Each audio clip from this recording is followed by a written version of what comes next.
Assalamualaikum warahmatullahi wabarakatuh. Selamat datang di pembelajaran sejarah peminatan yang ketiga. Setelah kemarin kita belajar tentang kerajaan Kutai dan kerajaan Tarumanegara, sekarang kita masuk ke kerajaan yang ketiga, yaitu kerajaan Mataram kuno. Kerajaan Mataram kuno itu letaknya berada di arah timur dari Tarumanegara, yaitu Jawa Tengah. Nah, perhatikan ini. Mataram kuno berada di sini, Jawa Tengah ya. Lalu nanti pada abad ke-10 dia akan pindah ke Jawa Timur dan disebut dengan periode Jawa Timur. Kita bahas dulu di periode Jawa Tengah. Di periode Jawa Tengah, dia pusatnya ada di titik warna merah besar. Nah ini ibu kotanya. Kalau sekarang mungkin di sekitar Bantul. Nah, terus ternyata di sekitar SMA kita itu banyak peninggalan-peninggalan yang masih bisa kita nikmati sampai sekarang. Ada Candi Borobudur yang sangat terkenal itu, ada Candi Mendut, Ngawen, Pawon. Nah itu. Nah di daerah Jogja itu banyak candi-candi yang ditemukan. Itu adalah peninggalan dari kerajaan Mataram kuno. Nah itu ya letaknya di sini. Dan nanti akan pindah di sini pada abad ke-10. Perhatikan tahunnya. Beda. Oke, lanjut. Bagian kedua adalah kita akan belajar tentang sumber sejarah. Sumber sejarah menceritakan tentang kerajaan itu sendiri. Baik tentang sistem politiknya, sosial, maupun budaya. Dengan cerita-cerita yang diceritakan lewat sumber sejarah itu. Sumber sejarah itu adalah prasasti. Yang pertama akan kita bahas adalah Prasasti Canggal. Prasasti Canggal ditulis menggunakan tulisan Palawa dan bahasa Sanskerta. Isinya adalah menceritakan tentang lingga, yaitu lambang Siwa, di desa Kanjurakunja oleh Raja Sanjaya. Nah, lambang Siwa ini identik dengan agama Buddha, yang itu berarti kerajaan Mataram kuno itu adalah kerajaan Hindu dan diperintah oleh seorang raja yang bernama Sanjaya. Yang kedua adalah Prasasti Kalasan. Prasasti Kalasan ini adalah penampakannya. Nah, Prasasti Kalasan ditemukan di Desa Kalasan, Yogyakarta yang berangkat tahun 778 Masehi. Ditulis dengan huruf Paranagari. Ini berbeda ya sama yang Canggal tadi yang pakai tulisan Palawa. Ini pakai huruf atau tulisan Paranagari, yaitu huruf yang berasal dari India Utara. Dan bahasanya Sanskerta. Isinya tentang apa? Isinya menceritakan pendirian bangunan suci untuk Dewi Tara dan biara untuk pendeta oleh Raja Panangkaran atas permintaan keluarga Sailendra. Dan juga Raja Panangkaran menghadiahkan desa Kalasan untuk para sangha. Sangha itu pendeta. Lalu yang ketiga adalah Prasasti Klura. Itu adalah penampakannya. Nah, Prasasti Klura ini ditemukan di Desa Prambanan yang berangkat tahun 704 Saka atau 782 Masehi, ditulis dengan huruf Paranagari dan bahasa Sanskerta. Isinya menceritakan tentang pembuatan Arca Manjusri oleh Raja Indra yang bergelar Sri Sanggramadan Jaya. Yang keempat adalah Prasasti Mantiasi atau Belitung.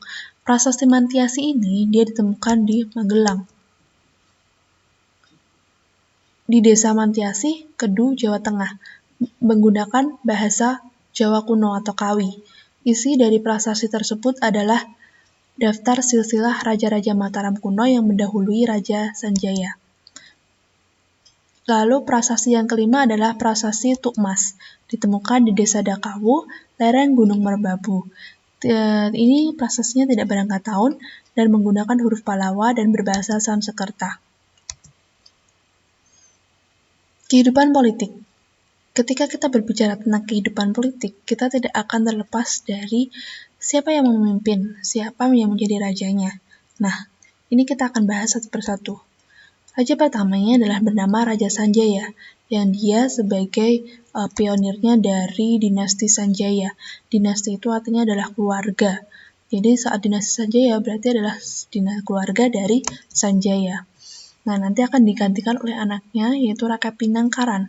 Rakai Panangkaran.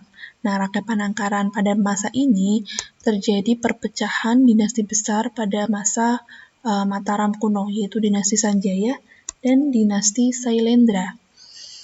Nanti dia akan bersatu lagi setelah akhirnya anak dari Rakai Panangkaran yang bernama Pramudiawardhani dinikahkan oleh Rakai Pikatan yang berasal dari dinasti Sailendra. Nah, saat inilah baru mulai bersatu antara dinasti Sanjaya dan dinasti Sailendra. Dan dinasti Sanjaya sendiri, dia beragama Hindu dan kekuasaannya berada di daerah utara Jawa Tengah. Makanya peninggalan-peninggalannya itu banyak ditemukan di Jawa Tengah bagian utara, seperti Gedung Songo, Candi Dieng, itu. Kalau dinasti Sanjaya, dia lebih ke beragama Buddha. Kekuasaannya di daerah selatan Jawa Tengah. Nah, contoh peninggalannya itu ada Candi Borobudur, Prambanan, Kalasan, dan sebagainya yang nanti akan kita bahas lebih lanjut. Dan setelah Rakai Pikatan, dilanjutkan oleh Dyah Belitung. Dyah Belitung itu mencapai puncak kejayaannya ya pada masa Dyah Belitung, Mataram kuno. Itu lanjut lagi, dilanjutkan oleh Raja Daksa, lalu Raja Tulodong, dan lalu Raja Rakai Wawa. Nah, pada masa Rakai Wawa ini dia memiliki orang kepercayaan yang dinamakan Mpu Sendok. Nah, Mpu Sendok ini mengusulkan untuk memindahkan Mataram kuno yang tadinya dari Jawa Tengah dipindah ke Jawa Timur. Alasannya apa? Alasannya itu karena Gunung Merapi meletus dan itu memporak-porandakan kerajaan, memporak-porandakan daerah sekitar Gunung Merapi itu. Nah, terus yang kedua, untuk mengembangkan kehidupan maritim. Kita tahu ya, kerajaan Mataram kuno itu kan ada di pedalaman, otomatis dia bergeraknya dalam bidang agraris. Nah, rencananya kenapa mengembangkan kehidupan maritim? Karena dia memindahkan di tempat yang lebih dekat dengan laut, lebih dekat dengan Bengawan Solo dan Sungai Brantas, agar akses untuk menuju lautnya lebih cepat dan lebih mudah. Yang ketiga jelas untuk meningkatkan kesejahteraan rakyat itu jelas ya. Nah, oke. Selanjutnya kita masuk ke kehidupan ekonomi dan sosial. Bagaimana kehidupan ekonomi pada masa Mataram kuno? Yang pertama adalah bergantung pada usaha pertanian. Ya, jelas tadi seperti yang Bu Siwang sudah katakan bahwa Mataram kuno itu berada di dalam pedalaman. Jadi dia bergantung pada pertanian. Tapi tidak semerta-merta dia juga bergantung pada pertanian. Dia juga mulai bergantung kepada kehidupan maritim dengan memanfaatkan Sungai Bengawan Solo sebagai jalan menuju pantai utara Jawa Timur. Setelah ini akan bisa lihatin petanya seperti apa, biar ada gambaran. Terus yang kedua adalah sosialnya, kehidupan sosialnya itu seperti apa. Kehidupan sosialnya itu dilandasi kehidupan religius dan semangat gotong royong. Bagaimana bisa diketahui? Karena pada masa itu tuh banyak dibangun candi. Nah, mereka sangat taat dalam beragama, makanya mereka banyak bangun candi. Kalau kita ya berarti banyak bangun masjid gitu. Nah, terus ternyata penduduk saat itu tuh dikit, tapi membangun candinya banyak. Berarti artinya apa? Semangat gotong royongnya besar, saling membantu dalam membangun tempat-tempat beribadah.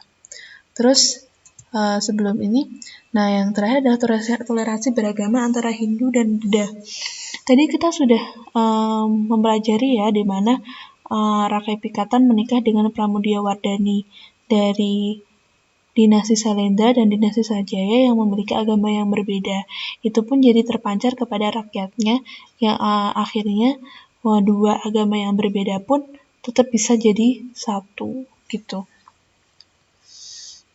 Nah, ini tadi yang Ibu bilang, mereka memilih untuk pindah ke daerah sini, ke daerah tempat yang dekat dengan aliran sungai yang nanti akan berujung pada pantai utara.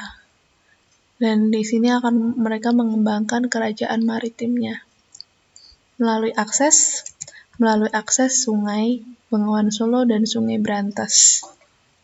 Lanjut. Nah, kehidupan budayanya gimana itu? Yang pertama, kehidupan budaya sangat maju, ditunjukkan dengan huruf dan bahasa yang digunakan dengan beragam. Kita sudah belajar ya tadi tentang prasasti yang ternyata bukan hanya huruf Palapa saja, tapi yang dipakai ternyata ada huruf Pranagari. Bahasanya juga bukan hanya bahasa Sanskerta, juga ada bahasa Kawi, itu bahasa Jawa kuno. Terus banyak dibangun candi. Candi itu adalah bentuk dari budaya suatu bangsa. Untuk membangun suatu candi itu ternyata tidak semudah yang kita kira.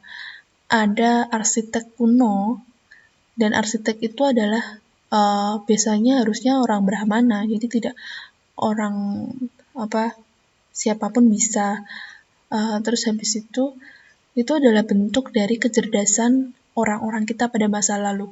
Bayangkan saja bagaimana mereka bisa berpikir menyatukan batu-batu tanpa menggunakan paku. Bagaimana mereka bisa mendirikan candi sebegitu megahnya seperti Borobudur tanpa dia kokoh gitu. Candi yang kokoh berdiri, yang bisa berdiri dengan baik gitu. Itu butuh ilmu dan butuh pengetahuan yang luar biasa. Itu adalah kecerdasan masa lalu, kecerdasan saat itu, kecerdasan pada masanya. Bayangkanlah saat itu belum ada gadget, belum ada teknologi yang semaju sekarang. Nah, candi-candinya dibagi menjadi 2, candi Hindu dan candi Buddha. Candi Hindu itu ada Candi Roro Jonggrang, Candi Sambisari, Candi Gedong Songo, Dieng, dan Ratu Boko. Candi Buddha itu Candi Borobudur, Candi Sewu, Candi Kalasan, Candi Pawon, dan Candi Mendut. Nah, Candi Hindu bisa letakkan di bagian bawah. Ini adalah Gedong Songo, ini adalah Candi Dieng, ini adalah Ratu Boko, dan ini adalah Candi Sambisari. Lalu, ini adalah yang di sini adalah Candi Buddha. Ini ada Candi Mendut, ini ada Candi Pawon, ini ada Candi Prambanan, dan ini ada Candi Borobudur. Begitu anak-anak. Silahkan kalau masih ada pertanyaan, silahkan berkomentar di forum tanya jawab atau berkomentar di channel YouTube ini di bawah. Begitu. Jazakallah khairan katsir. Terima kasih sudah menonton video pembelajaran kali ini. Satu quote dari saya tentang pembelajaran sejarah. Satu quote dari saya bahwa kita itu adalah bangsa yang besar. Belajarlah sejarah agar kita kenal dengan bangsa kita yang besar. Jadi belajarlah sejarah agar kita kenal, agar kita tahu bahwa bangsa itu kita tuh memang besar. Gitu ya anak-anak. Terima kasih. Wassalamualaikum warahmatullahi wabarakatuh.